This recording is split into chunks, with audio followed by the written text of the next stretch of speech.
We also want to acknowledge the people who were in this work group as well on the water chapter. So these are our friends who helped to craft the water chapter. So it will be the watercraft as well as improvised rafting, 2 chapters.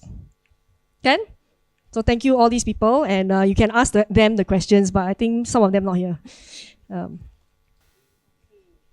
Okay, we did this check-in just now at a different session, but I think you might be sitting with different people, and we're going to get you to talk also during the session later. So we just want to spend about 3-4 minutes, just find a buddy or a couple of people, and just share something else about the standards, or something you want to share that you have thought about and is exciting you or not exciting you, also can. So we're just going to do this for about 4-5 minutes while we wait for more people to come in, and then we will carry on with the session. Can?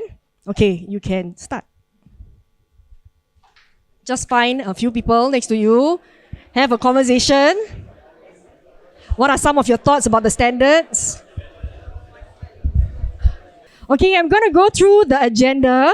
We will have time for a lot more talking because that's the way it's going to be organized later. We're going to show you statements, and then you have a chance to discuss with your shoulder partner as well. So, just looking around the room, we see a lot of experienced people here. So the most valuable insights are not going to come from the slides. The most valuable insights is going to come from your own practices, and you're going to share with your shoulder partner or the group next to you.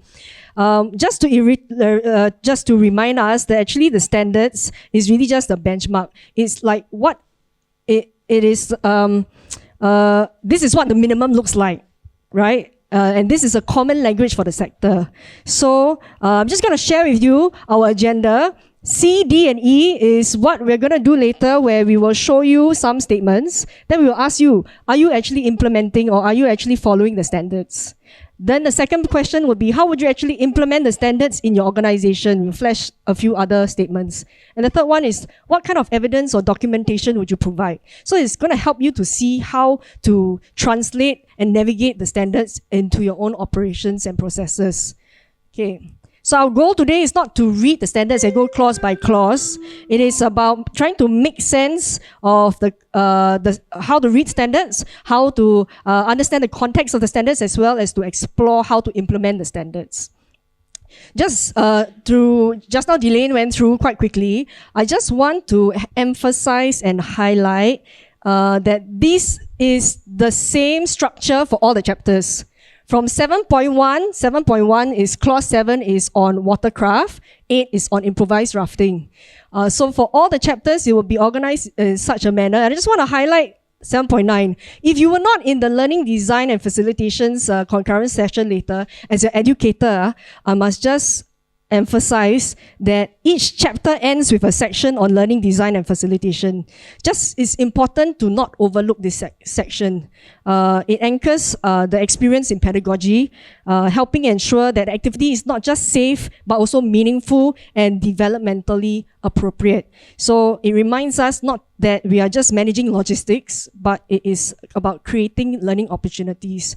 So as an educator, must emphasize the learning design must be there for all the activities to make it distinctively outdoor adventure education. This sets us apart from outdoor pursuits. Yep. So what I'm going to do is I'm going to hand over to Tony to bring us through some of the standard statements and also some of the things to take note of in this chapter. Okay, thanks, Celine. Okay, so I'm just going to run through some of the things that was covered this morning so that we are all on the same page. Huh?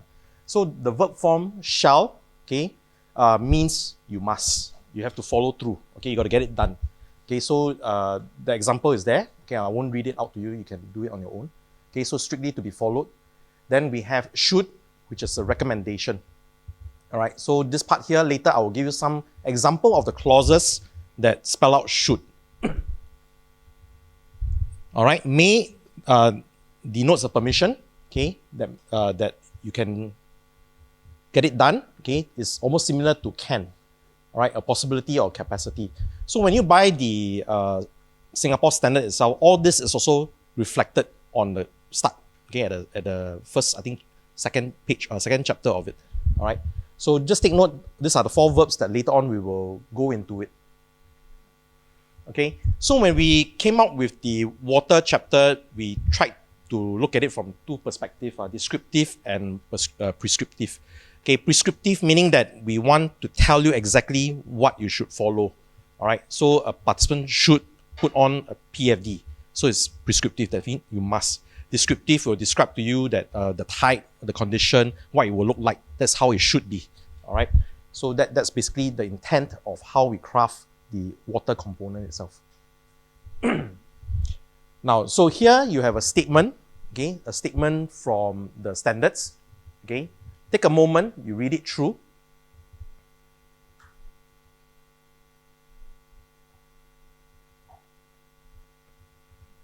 Okay, once you're done reading, I want you to turn to your neighbor. Just take a minute. I want you to talk to your neighbor to discuss, is this something that you're already doing? Are you already doing? And if you're already doing this, what is the action or document that you have that conforms to this? Okay, can you just have a quick one.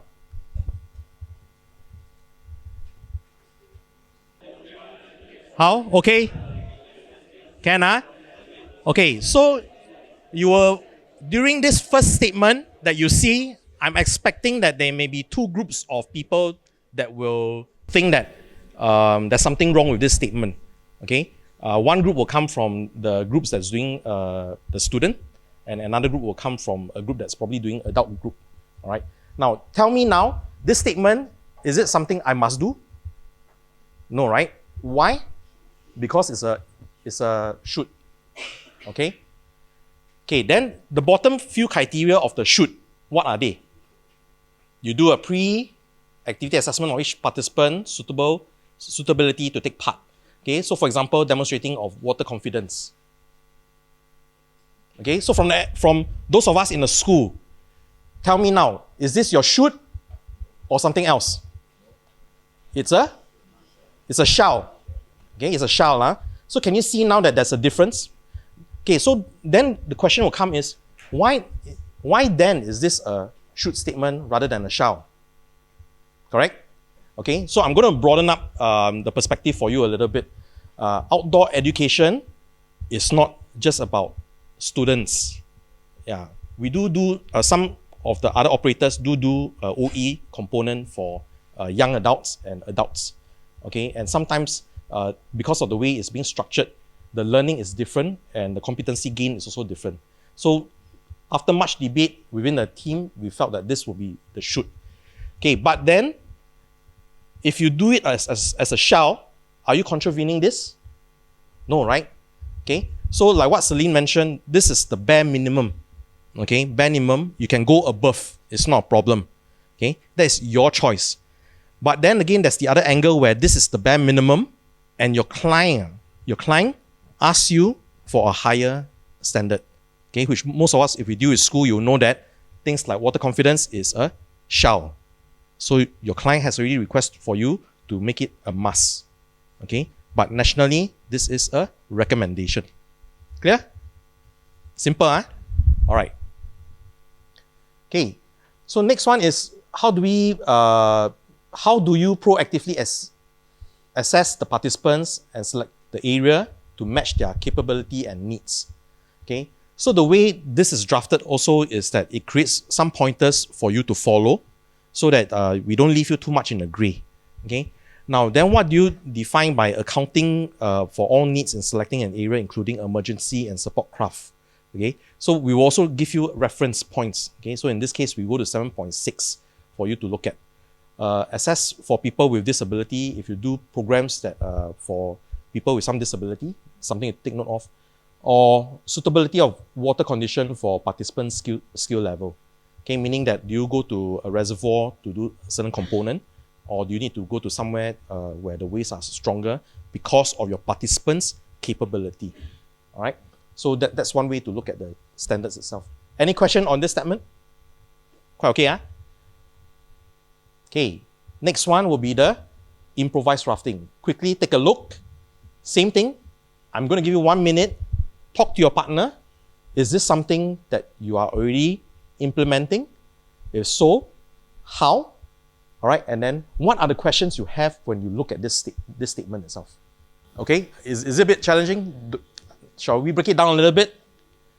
Okay, shall, should, must, shall, should, may, can, which is this? Shall means you have to conform, right? So activity leadership. Now, quickly, can anyone describe to me what is activity leadership? The one conducting the activity? Yes, no? Those say yes, up, hands up. Okay? Those who say no, hands up. Okay? Actually, it's a bit of both. Activity leader is the one conducting the activity. But the activity leadership is a whole group of people. Okay? So if I'm conducting a kayak orientation program, for example, the coach in the water is the activity leader. Okay? But who is involved in the leadership? It is the coach, it is the person planning the program, it can also be the teacher involved. All of us will form the activity leadership. Can follow through? Understand? So this is also in the standards as part of their definition. All right. Okay. So you realize that in this statement, there are some gray spaces. Okay, where we cite things like life-saving, rescue, and recovery. Okay. Now, in your own practice, can you tell me now, is part A something that is being done at the moment? The activity leadership shall, at minimum, possess skill of water. A, life-saving. What constitutes to that life-saving? Something that ends every 2 years, you find a pain to first aid. Okay? It can be your first aid, it can be your lifeguard cert. Okay? That part is under the life-saving. You realize we didn't prescribe that it must be a first aid. Okay? We didn't prescribe that it must be a first aid, but we cite it as under life-saving. All right? Then we have rescue and recovery. Okay? Rescue and recovery. Especially when you're doing your improvised rafting, we'll want to find out what is the process you have for that rescue and recovery. Okay? Then at the bottom is another component. Okay? Another component part of the qualification itself where power boats are being used. Okay? Power boats are being used. Provider shall ensure that a boat driver has a valid license.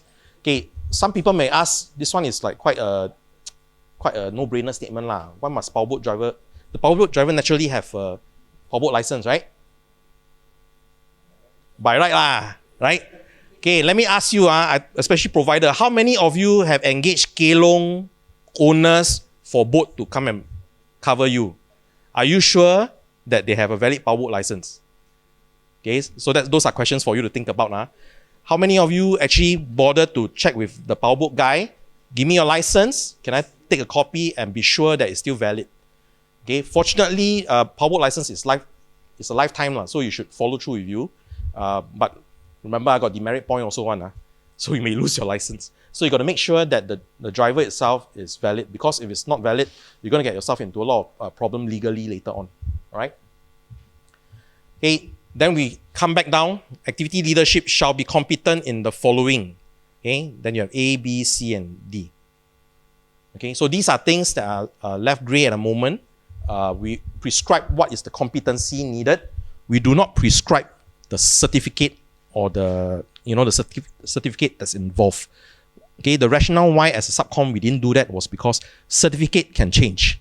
Okay, I give it to you. For now, if you go and do a kayaking 1 star, do they cover rescue and recovery? Yes, right? Your rafted TX rescue, they cover that, right?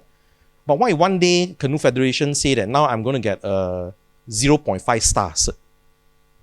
Okay? Or maybe I got 1.5 star, and rescue and recovery is covered in that. And then over here we cite that the certificate required is the 1 star. Then for us as the standard committee, then we become very challenging. We have to come back to amend this just simply because the certificate has changed. So we decided not to go on that level of looking at the cert, but we cite the competency needed to perform the activity. So the certificate that is garnered has to match the competency that's needed. Can follow that thought train? Okay, Okay. Another one. Same thing. Give it a read. Okay, and then after that, I want you to turn to your neighbors, okay, and discuss, okay, whether this is something that you have in your current procedure. Your current procedure. If you do have it, what is it? Anybody want to share what your procedure or your plan of this look like? How many of you doing rafting has this? You feel that you have this in your process? Okay, anyone here doing rafting first? Have, right? Okay, not rocket science one. I'm quite sure all of us who done improvised rafting will have something like that. Anybody? Anybody? Anybody? Just share. It's fine, you know. You can just just share. There's no right and wrong over here. Okay, we are all learning from each other. Anybody? Correct. Yep. So when you have an evacuation plan, okay, for whatever reason, the lightning alert and all that, that's part of your plan, right? So how is this plan conveyed down to your activity leader itself? What is the mood that you give down to your activity leader? Say again? Training, correct. So in your training, you will train your rafting, your IR instructors, right? As of now, that these are the things you need to look for. I'm going to get you to assemble your raft here. You all do here. Make sure you test it. After that, you go out. So that's all part of your training, right? So now the question is that whether in your training is all this process being documented. So you realize that this morning, what we said, that these are practices that you already have. Now we are just trying to streamline it, helping you to make sure that at least you got it documented. Okay, and when we say documented, it means you document the training, not the fella on the ground documenting that. Okay, I checked the raft, and I checked that the capability of the students are okay. Yeah, no, these are part of the process. Yeah, but in your training itself, this is what you train the instructor to do. Can follow? Okay, yeah. So it's not that difficult. So a lot of this that we are talking about is already something that we're already practicing. It is already inside our procedures. Okay, so now this one will be about watercraft. Okay, watercraft, paddle sports and everything. Okay, so take a quick read again. Okay, once you got it, turn to your neighbor, discuss. Must do, good to do, or maybe. Also, which part of it do you need to do? Okay, which part of A to N you need to do, and which part, okay, is good to have or good to do. Okay, just to give it a little bit more meat, when we say watercraft paddling, what are the watercraft paddling we are talking about? Kayaking, SUP, dragon boat, rafting, canoe polo, sampan rowing, yep. Okay, basically once you hold a paddle, you are in the boat. This one apply. Okay, so what's the answer? Which part of A to N do we follow?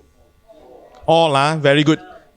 Because the key statement up there is a shall. Okay, you shall include. Okay, what I can't show here is that actually this whole statement, right? There's another part. So the upper part is talking about shall, means you have to comply to all this. These are things that you need to do. Okay, for your participants. And after this part of the statement, there's another one is called should. Okay, the recommendation that you should do for your participant. Okay, so the way the watercraft chapter is crafted is there's components that definitely you cannot run away from. Okay, these are key criteria you need to follow through. Then there are some that we will recommend, okay, as best practice for you to comply with. All right. Okay. Quick check also, are these already things that you are already doing for your paddle sports? You are, right? Yeah. So it's not something that you have to create again from scratch. So you realize what we're trying to walk you through here is that to remove the fear that a lot of these are new processes. Actually, it's not new. It's just that it's unsaid, and now we're trying to officially tell you that this is the bare minimum. All right?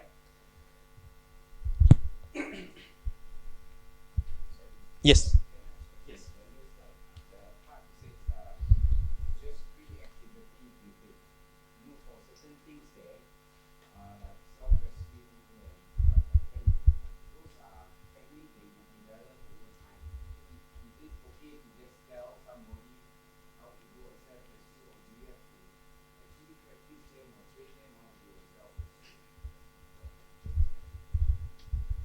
Okay, so anyone want to help answer that question?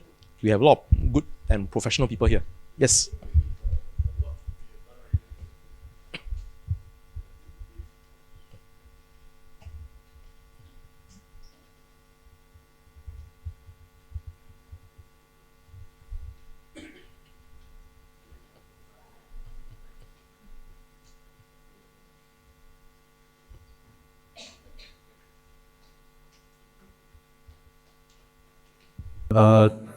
Really on our end, what we do for participants as well is we do a demonstration for students, and then if students are not confident, we can get them to try and we'll get all the friends to show, and then there's no demonstration for participants. That's what we typically do for self-rescue. So you realize with the statement here, we only tell you that pre-activity briefing to participants shall include rescue technique, including. We do not prescribe to you how you should do it. Partly because different craft have different procedures. Yeah. So for example, it is like what was shared. It's very easy if I'm taking a sit on top kayak and I tell the kids, or participant, if I capsize, how do I recover, be it in the water or I recover back on land, right? But the technique may be totally different if it is a dragon boat, right? So the dragon boat, I don't think they will want to take that time and effort to demonstrate the capsize, because that will take probably about an hour to recover the boat, for them to carry on. So in that aspect, they may do a briefing, they may tell the participant involved, when we capsize, what do we do? Okay, do you stay near the boat? Okay, how do you get out of the boat? If you're trapped underneath, what do you do? So these are the things that are being covered. Yeah. So that's why over here, like I said before, we don't prescribe it too much, but we keep it grey because this chapter itself, we cover quite a big spectrum of watercraft. Yeah. Do I answer your question? Yeah. Yes. This is a lot to get it. And I work with kids where if I'm very straight to all this, I will do their section, or I will take a part by it deep and contribute it. Because it says shall, means I have to. From the beginning? So, does that mean there's now this legal requirement that if I don't, I'm held responsible because maybe I'm doing rafting in a shallow area where I got instructed walking by the side. So, capsize, the capsize rule, well, it's not likely then happen. But then where is my responsibility like to them? It could set against it, but I'm going to mitigate it. So the tough answer is because it's stated as a shall, it needs to be complied. So the only challenge now you will probably see is that how do you do it in a way where you still captivate your participants and they can understand what you're trying to cover with this. Yeah. Any other questions on this? Yes. So how do we define free activity? Well, let's say I'm doing kayaking. Okay, it's my free activity before the commencement of the physical act, or the free activity, for example, I'm conducting a one-star. Before I conduct the activity of capsize, I'm going to do a briefing for the capsize. So the definition of the free activity, maybe you can clarify on this. Okay, I'm going to put this to the floor. What do you think would be the definition of a pre-activity? Say again? Before the start of the actual activity. Okay? Yeah, so it's literally before you start the main activity. Yeah, but when you do this, you realize, like I said, this part here, we are not very prescriptive. It is quite grey. Yeah. Okay, so it's okay. You could do before let's say spec the water. You could also in the water already before you're going to do the activity, now I need to brief you what you before it. Yeah. Our people. 所以 it's the same masking.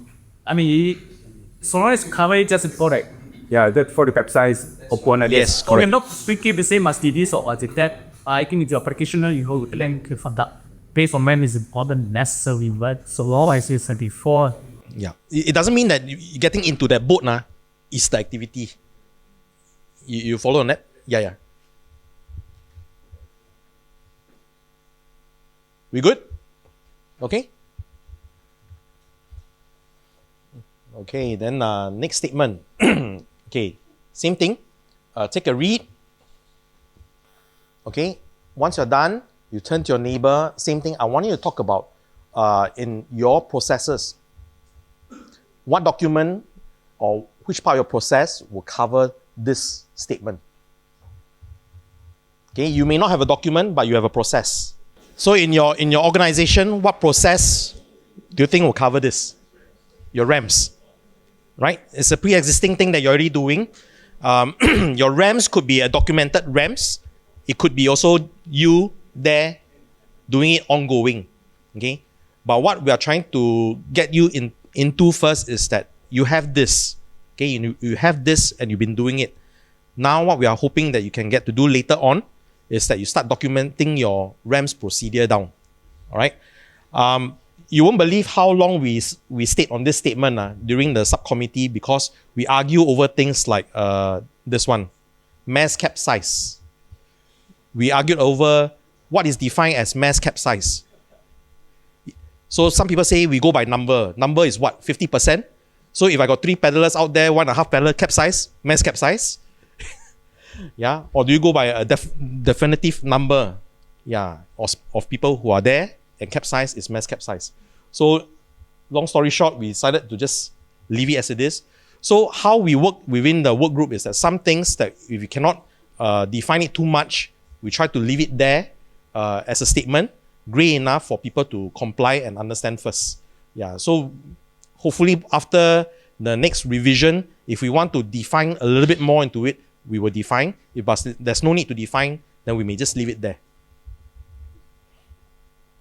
Okay, so most of this from A to H, because it is a shall statement as well.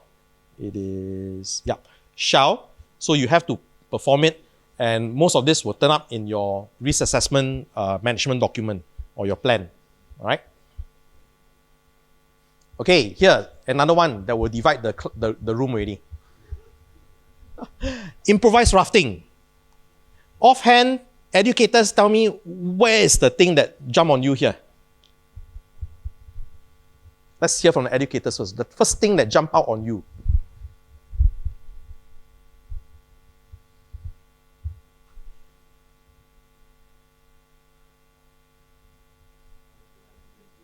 Yep, 1:20, right?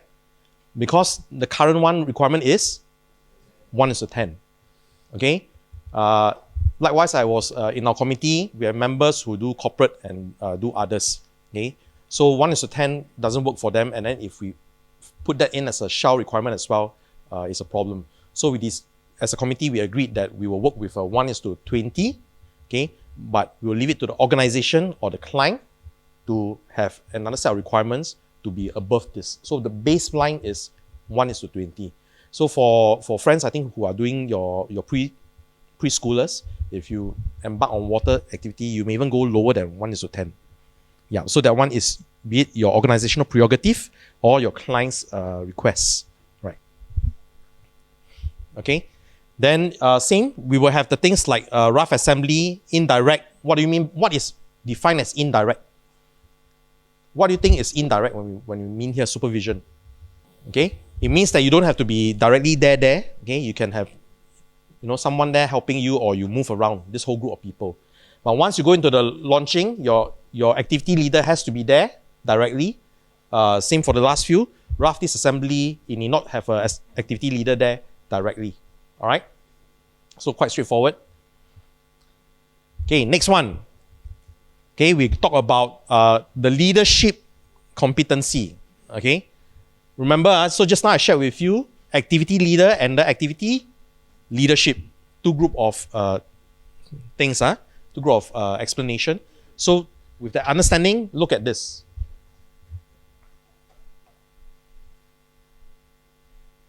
Okay, this is watercraft, okay, meaning that your dragon boat, kayaking, SUP, rafting. Okay, so the activity leadership shall be competent in A, watercraft that is used. Who decides in this activity leadership on the watercraft that is used in your organization? Is it the instructor? Or is it the person who designed the program? Yeah, not just the instructors. Means it could be like some of you, you have camp chief, you may have your coordinator planning the program, your HODs. Okay, so they have to decide that the competency of the craft that's being used. Okay. Next, required practice shall be competent in the required practice in leading an activity using the type of craft. Who ensures this part in that leadership? I'm trying to break it down for you now. This one let me check in with the MOE fellas. This one in your compliance checklist. Okay, it could be your safety supervisor. Okay, so this one, part C, operating in the environment of water body being used. Who makes that call and decision? Is it the instructor? The programmer, right? Because the instructor will listen to programmer where the activity is going to be and it turns up at the spot. But the programmer or the one designing the program actually decides where the operating will be. Which means that this programmer, okay, or the person who designed the activity is part of the activity leadership. Can see? So what I'm trying to do here, when you break up the tasks, people responsible here, you start to realize that who forms your activity leadership. Can? Easy, yeah? Okay, so this is the part of this statement that I'm trying to get you to understand. So the key thing is the activity leadership, because in the water chapter, activity leadership, this term is used quite frequently. Okay, it's used quite frequently. Unfortunately, because for water, a lot of things are quite high risk. A lot of the statements are more shall statements. Okay, shall followed by should. We have very little can or may. So even this part here, rescue competency shall be refreshed through periodic practice. We didn't want to state a timeline to this because different qualifications refresh at a different rate. Okay, so like for example, I think now the one with Canoe Federation, the coaches have a lifetime cert. There's no refreshing needed. Yeah, I can't remember. I think Dragon Boat is the same, right? It's the same. Yeah. All right. So yeah, but your first aid is the one that has the 2 years. Okay. So these are the things that we need to take note of. All right. We are unsure whether next time whether the various NSA will follow with what Sports SG wants, where there is a timeline to the certs so that people are current and competent. Okay, so as such, we just leave that statement there. Sorry, one more thing to add to early this morning what Edwin talked about. So our standard here is 710, but there's a 701, which is the open water safety. So what we did as a working subgroup, right, is that we had to reference back on the open water safety, and then the technical writer helps us to make sure that this whole document is also in sync with the open water safety. All right, so we have two sets of documents to look at. Okay, so this one is another one that's challenging. Wildlife encounter on land and aquatic setting. All right, so take a read and tell me what are the things that we're trying to scope for here. So these days, even in the reservoir, we have to tackle this. Okay, so let's look at it. First, is this a should or shall statement? Shall means you must do it. Okay, so the question people would ask is that, okay, then how do I find out about wildlife? I'm not an expert in wildlife, correct? Most of us here, we probably are competent in our own area or field. Then how am I supposed to find out about the wildlife? Any answers from the floor? MParks? Yeah, that's one way. More information from... Okay, sometimes what will happen is that, okay, you either check with MParks or it may surface on the news. Okay, so a while back, can you all remember what was happening at Sembawang Beach that was being surfaced? The buaya, right? Yeah. So we may not be an expert, but when the news surface, we are aware, then we have to make our own arrangement for this component. You have to take note that the things like crocodile don't just happen out at open sea, especially those of us who operate at Yishun Dam. The guy can tend to cross over to the freshwater side. Okay, so these are things that you need to think about. In the reservoir itself, then the other aspect recently that you need to look at will be your otters. Okay, your otters will form part of this challenge. Okay, I hand back to Celine. Okay, so we move on to the last section here, which is actually what kind of evidence or documentations do you need to have? So there are a lot of statements, but it doesn't tell you how to do it, how to implement specifically. So we're going to just read this and we're going to see where can we find these statements in your current documentations. Okay, just take maybe 1 minute to read it. Once you have read, again, talk to your friend next to you. What kind of documents do you think you can find these? I hear some of these things already. So actually, we heard some of the answers already. You will most likely you will always do your RAMs first. Your RAMs will identify your hazards, and then your mitigating measures actually will translate into your SOPs. So your RAMs as an operator RAMs will translate into your SOPs and maybe your operating manuals. You will hand some of these things over to your instructors. You will use some of these documents in your training, and then you will also see how to translate some of these things to your client. So there's going to be so many different documents, or you can, if you're good enough, how are you going to crunch that document and be able to distribute it and communicate it to various stakeholders. How do you verify and validate these plans? So these are some prompting questions. How do you verify and validate these plans? You have all these plans already, then what? Own self check oneself. Or what can you do? I think within the sector, there is always that sharing is caring, right? That the different providers can actually check in with each other. For schools, they always reach out to MOE HQ.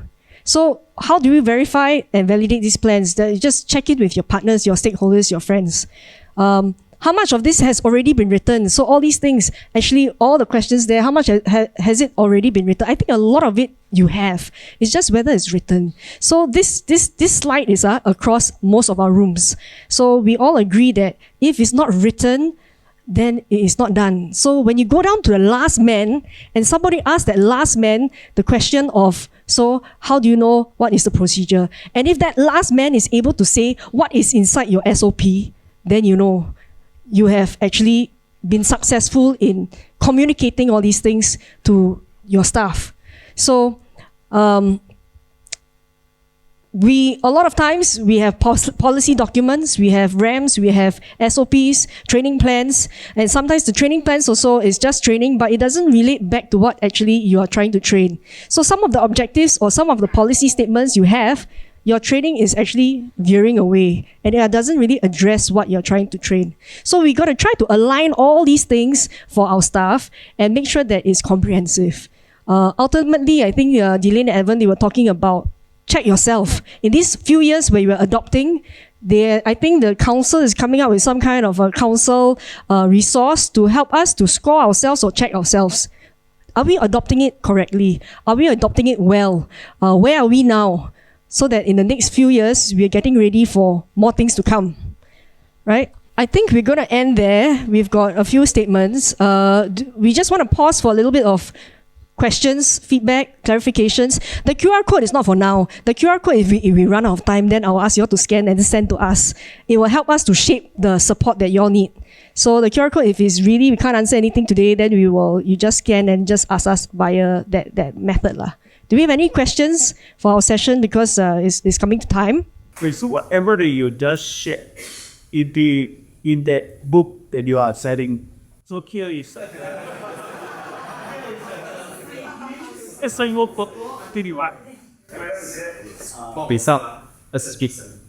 Yeah, so it belongs to ESG. Yeah, so my boss also asked me, hey, we must buy. I said, yeah, it doesn't belong to us, it belongs to ESG. Yeah. So actually, they were quite strict. We had to tell them and get permission to even show you the what is actually the statement. Now, we thought that showing the statement is more useful than this showing you the statement guide you through how it is. so that when Matty get the full year of real assault, the objective is get it able to pick his own. Oops. No questions? Joanne, is it time? Oh, 2 minutes. Oh, okay. I guess basically now we have this tool is about bringing this to life with our oh yeah, Alfred. Sure. As we go that despite concern is no the conflict the worker sports together, right? But even there you saw the kayak like self-as tool and all that. It does create ambiguity, right? Even designing and communicative way between client and even amongst your activity leadership, right? And also, in your activity leadership, you got people with different experiences. They might say, hey, no need set back to it. Where somebody else said, no, we want. So you end up, despite a bit of activity there, right? And for all of us who are kayakers, we know that capsize zero definitely must. It's and according to canoe graduation. So the other one that I also know, because we applied to FTA for 2 batches, we want to know that we actually train the students before we bring them out. Yeah, so and one of the things that you have to put that we train them for Kaiser. So I take the point. So you realize that just now the earlier statement I showed you about the capsize is a shell. Yeah. I think maybe what I'm hearing from you also is that if we can break it down to the various types of be it like dragon boat, a kayak, that may be easier for be a everybody. statement to be a statement that says refer to private specific activity. That's fine. So when we did this, we were also mindful that what we are doing here is the outdoor educational component of it, not so much of the outdoor pursuit of it, because the outdoor pursuit of it will still fall back to the NSAs like SCF or STBA. Yeah, so certain part of it, why we took it in that grey statement was because within them, they already have the modules or the course that already encompass that capsize. Yeah. I'm a teacher, so I design kayak program.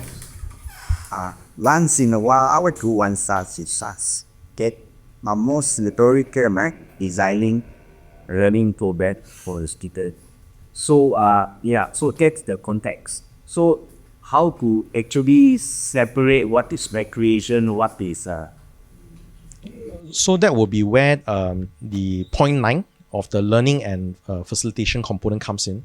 And if you're doing it from a OE perspective, I think for me, I just feel that you just need to make sure you practice with your kids the capsize drill. Yeah, that's one requirement. Because if you can show that you have done that, be it even like a documentary proof that following people are able to exit out of the craft confidently, you have a documentary proof is good enough. The question I think later on is that good enough for MPA? yes, Yeah. those you bring them on musical Correct. chalets and outside that is need to done. So if you look at this on its own, it will tell you that actually that proof is good enough, but MPA may tell you that I want more than this. Yeah, so that was why this was set like a very, very low base. Yeah.